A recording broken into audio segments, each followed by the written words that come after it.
கற்றது உலகளவாகவும் கல்லாதது கைமண் அளவாகவும் இருக்கட்டும். Hello everyone, எல்லாரும் எப்படி இருக்கீங்க? நல்லா இருக்கீங்களா? ஒரு பிக் அப்பாலஜி. என்ன அப்படின்னா, கொஞ்சம் கோல்டாக இருக்கிறதுனால ஸ்பீச் வந்து கொஞ்சம் அப்படி இப்படி இருக்கும், கொஞ்சம் அட்ஜஸ்ட் பண்ணிக்கோங்க.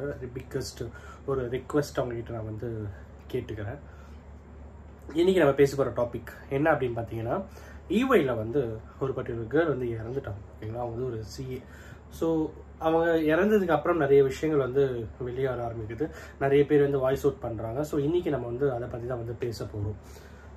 ஒரு பர்டிகுலர் ஸ்டேட்டில் ஒரு பர்டிகுலர் சிஏ. ஓகேங்களா? ஸோ அவங்க வந்து ரீசெண்டாக சிஏ முடித்த ஒரு லாஸ்ட் இயராக சிஏ முடித்தாங்க. ஸோ அதுக்கப்புறம் வந்து ஈவையில் ஜாயின் பண்ணுறாங்க. ஈவையில் ஜாயின் பண்ணி ஐ திங்க் மார்ச் 24 ஜாயின் பண்ணாங்கன்னு நினைக்கிறேன். So March, April, May, June, July, August, September, so almost ஒரு 6 to 7 months அங்கே வந்து ஒர்க் பண்ணாங்க. அதுக்கப்புறம் அவங்க வந்து தவறிடுறாங்க. பிகாஸ் ஆஃப் ஹை ப்ரெஷர் அப்படின்ற மாதிரி அவங்க பேரண்ட்ஸ் வந்து அப்போஸ் பண்ணுறாங்க. அவங்க அந்த ரீசன் எடுத்துக்கிறாங்க. பிக்கஸ்ட் ரீசன் என்னவா இருக்குன்னு பார்த்தீங்கன்னா, ஒரு ஹையஸ்ட் ப்ரெஷர் அங்கே வந்து இருக்குது அப்படிங்கிறதும், அவங்க சொன்ன விஷயங்கள் வந்து ஒரு பெரிய லெட்டராக அவங்க வந்து டிராஃப்ட் பண்ணி பேசியிருந்தாங்க. அந்த லெட்டரில் அவங்க என்ன சொல்லியிருந்தாங்க அப்படின்னு பார்த்தீங்கன்னா, என் பொண்ணுடைய கனவு வந்து சிஏ ஆகணும் அப்படிங்கிறது. இன்ஃபேக்ட் சிஏ வந்து டிஸ்டிங்ஷனை பாஸ் பண்ணாங்க. அதுக்கப்புறம் வந்து ஈவை, அவங்க ஃபர்ஸ்ட் ஜாயின் பண்ண ஃபர்ம் வந்து ஈவையில் வந்து நல்லா ஒர்க் பண்ணிட்டு இருந்தாங்க. அவங்களுடைய கான்வோகேஷன் அதுக்கு வந்து என் பொண்ணுடைய சொந்த ஏர்னிங்கில் ஃப்ளைட் போட்டு டிக்கெட் போட்டு டெல்லிக்கு கூப்பிட்டு போயிட்டு கான்வோகேஷன் இங்கே வந்து கூப்பிட்டு போனோம் அப்படிங்கிறது ஒரு மிகப்பெரிய ட்ரீமாக இருந்தது. அந்த பர்டிகுலர் நாள் வந்தது. அந்த பர்டிகுலர் நாளில் என் பொண்ணு சொன்ன மாதிரி அவள் ஏர்னிங்ஸில் எனக்கும் அவனுடைய அப்பாவுக்கும் வந்து டிக்கெட் போட்டு ஃப்ளைட்டில் டிக்கெட் போட்டு கூப்பிட்டு போனான். பட் அன்ஃபார்ச்சுனேட்லி அந்த ட்ராவல் கூட எங்களுக்கு வந்து அவ்வளோ பெரிய ஹாப்பினஸ்ஸாகவே இல்லை. எப்போ பார்த்தாலும் கையில் லேப்டாப் வச்சுக்கிட்டு ஒர்க் அப்படின்னு சொல்லிட்டு மிகப்பெரிய ப்ரெஷரில் இருந்தான். அதனால என்னால் வந்து எதுவுமே பண்ண முடியல அப்படிங்கிற மாதிரி சில விஷயங்கள் வந்து சொல்லியிருந்தாங்க. அதுக்கப்புறம் அந்த பர்டிகுலர் ஈவெண்ட்டில் கூட அவ்வளோ பெரிய ஹாப்பியாகவே இல்லை. எல்லாமே ஒர்க் பற்றியே வந்து யோசிச்சுட்டு இருந்தா அப்படிங்கிற மாதிரி சொன்னாங்க. ஸோ அந்தளவுக்கு மிகப்பெரிய ப்ரெஷர் என் பொண்ணுக்கு இருக்கிறது வந்து ரொம்பவே வந்து கஷ்டமாக இருந்தது. இன்றைக்கி எல்லாமே எங்களுக்கு வந்து இருண்டா மாதிரி இருக்கு அப்படின்னு சொல்லி நிறைய விஷயங்கள் அவங்க வந்து பேசிட்டு இது பண்ணிடுறாங்க. ஸோ இன்னைக்கு இப்போ நிறைய பேர் வந்து எக்ஸ்போஸ் பண்ணுறாங்க. இந்த மாதிரி எம்என்சியில் இவ்வளோ ப்ரெஷர் இருக்குது, இப்படிலாம் இருக்குது அப்படின்னு சொல்லி நிறைய பேர் வந்து எக்ஸ்போஸ் பண்ணிட்டு இருக்காங்க. ஈவன் எனக்கு தெரிஞ்ச சிலர் கூட பிக் ஃபோர்ஸில் ஒர்க் பண்ணிட்டு இருக்காங்க. அவங்களும் வந்து அன்ஷெடியூல்டாக ஒர்க் பண்ணுவாங்க. கிட்டத்தட்ட எப்போ லாகின் பண்ணுவாங்க, எப்போ லாக் அவுட் பண்ணுவாங்கன்றது அவங்களுக்கே தெரியாது. அன்ஃபார்ச்சுனேட்லி லாகின் பண்ணுவாங்க.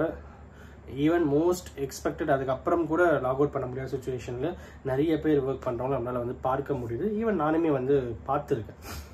ஸோ அப்படி இருக்கும்போது நம்ம இன்னைக்கு ஏன் இதை பற்றி பேசுகிறோம் அப்படின்னா, அந்த பர்டிகுலர் கம்பெனியை கார்னர் பண்ணணும் அப்படின்னும், இல்லைனா வந்து அந்த மாதிரி இருக்கிற கம்பெனிஸை கார்னர் பண்ணணும் அப்படிங்கிறதெல்லாம் தாண்டி இன்னைக்கு இருக்கிற யங்ஸ்டர்ஸுடைய ஒரு மைண்ட் செட் என்னவா இருக்கு அப்படிங்கிறது ஒரு பக்கம். இன்னைக்கு இருக்கிற யங்ஸ்டர்ஸ் எந்த மாதிரி இருக்கணும் அப்படின்னு சொல்லி இந்த சொசைட்டி நினைக்குது அப்படிங்கிறது ஒரு பக்கம்.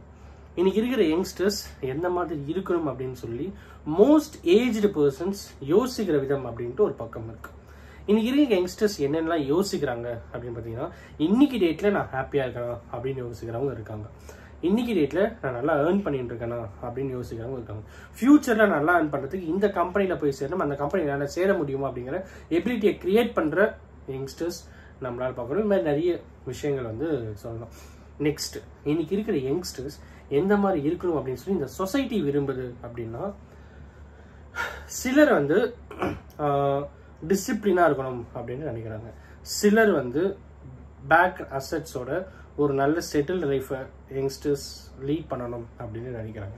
சிலர் வந்து யங்ஸ்டர்ஸ் எந்த தப்பும் செய்யாமல் அவங்களோட லைஃப்பை அழகாக வாழ்ந்தாலே போதும் அப்படின்னு சொல்லிட்டு நினைக்கிறாங்க. இன்னைக்கு இருக்கிற யங்ஸ்டர்ஸ் எந்த மாதிரி இருக்கணும் அப்படின்னு சொல்லிட்டு மோஸ்ட் ஏஜ்டு பர்சன்ஸ் கொடுக்குற சஜஷன்ஸ் என்ன அப்படின்னா, லிவ் யுவர் ப்ரெசன்ட். ஸோ அது எல்லாத்துக்கும் மேலே இன்னைக்கு என்கிட்ட இது இருக்கா, ஓகே. நாளைக்கு என்கிட்ட என்ன இருக்கும் தெரியாது. நேற்று என்கிட்ட இது இருந்தது, ஓகே. நேற்று என்கிட்ட இது இல்லை, ஓகே. இன்னைக்கு நான் இதை ஏர்ன் பண்ணியிருக்கேன், ஓகே.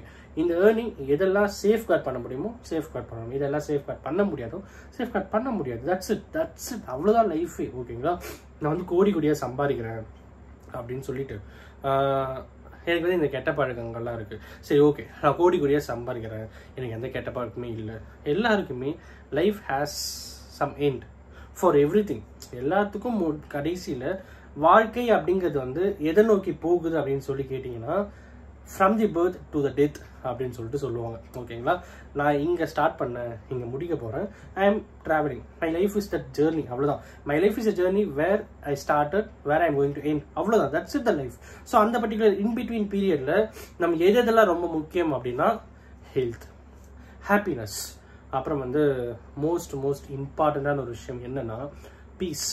ஹார்ட்லேருந்து ஒரு அமைதியான ஒரு நிம்மதியான வாழ்க்கையை வாழுறோமா, அதுதான் நம்ம சேர்க்குற ஒரு மிகப்பெரிய சொத்து. அண்ட் எல்லாத்துக்கும் மேலே இன்னும் பேக் அசெட் என்ன அப்படின்னா ஸ்வீட் மெமரிஸ். அந்த ஸ்வீட் மெமரிஸ் எப்படிலாம் வரும் அப்படின்னா வீட்டில் இருக்கிறவங்கள எந்த அளவுக்கு அழகாக பார்த்துக்குறோம் அப்படிங்கிறது வரும். அப்புறம் வந்து நம்ம எங்கெங்கெல்லாம் ட்ராவல் பண்ணுறோம் அப்படிங்கிறது வரும். நமக்கு பிடிச்சவங்க கூட எப்படிலாம் நம்ம வாழ்ந்தோம் அப்படிங்கிறது வரும். we will take லைக் அம்மா, அப்பா, ஹஸ்பண்ட் ஆர் ஒய்ஃப், சில்ட்ரன், இவங்க கூட நம்ம எந்த அளவுக்கு வாழ்ந்துட்டு இருக்கோம் அப்படிங்கிற சில எல்லா விஷயங்களையுமே வந்து இந்த ஸ்வீட் மெமரிஸ் அப்படிங்கிற ஒன்றுத்துக்குள்ளே எடுத்துகிட்டு வரலாம். இவ்வளோலாம் பேசுகிறா, இப்படிலாம் வாழறதுக்கு பணம் வேணுமேடா அப்படின்னு நீங்கள் கேட்கலாம். ஓகேங்களா, 10,000 ரூபாய் சம்பாரிச்சிட்டு சந்தோஷமாக இருக்கிறவங்களும் நம்ம சொசைட்டியில் இருக்காங்க. 1 கோடி ரூபாய் சம்பாரிச்சிட்டு கஷ்டமாகவே இருக்குது, என்னடா பண்ணுறதே தெரியல, லைஃப் எவ்வளோ கஷ்டமாக இருக்குன்னு சொல்லி யோசிக்கிறவங்களும் நம்ம சொசைட்டியில் இருக்காங்க. இங்கே மேட்டர் வந்து பணம் கிடையாது. ஓகேங்களா, அதையும் தாண்டி ஒரு விஷயம் இருக்குது, அதுதான் வந்து நிம்மதி. ஓகேங்களா, ஸோ அதுதான் நமக்கு ரொம்ப ரொம்ப வேணும் அப்படிங்கிறது தான் இன்றைக்கி இந்த வீடியோவில் நான் உங்ககிட்ட ஸ்ட்ராங்காக பேசுகிறோம் அப்படின்னு சொல்லிட்டு. அண்ட் அஃப்கோர்ஸ் இந்த வீடியோ யாருன்னா ஒருத்தருக்கு நாலேஜ் ஷேர் இருக்குன்னு சொல்லிட்டு நான் நம்புகிறேன். Thank you so much.